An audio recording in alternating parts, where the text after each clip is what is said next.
Hello guys, আমি দুইটা mobile set খুলেছি। একটা হচ্ছে স্যামসাং A30, এটা সমস্যা হয়ে গেছে, এলসিডির সমস্যা, যে এলসিডি চেঞ্জ করব। আপনার এই চার্জিং পোর্টের সমস্যা আছে, যে এলসিডি আমি চেঞ্জ করব। এই যে এলসিডিটা খারাপ হয়ে গেছে। পাশাপাশি আরেকটা সেট আছে ওপো, এটা একই সমস্যা, এলসিডি, শুধু এলসিডি খারাপ। এলসিডি খারাপ, ডিসপ্লে চেঞ্জ করব। এটা খুলে ফেলেছি, এই যে ওপো, সব কিছু পাট খুলে ফেলেছি। এখন এলসিডি লাগাবো।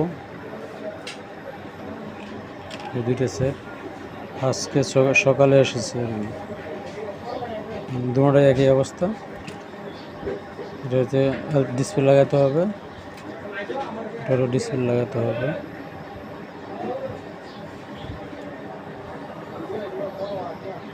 ওকে গাইস, ভালো থাকবেন সবাই, অবশ্যই একটা লাইক দিবেন।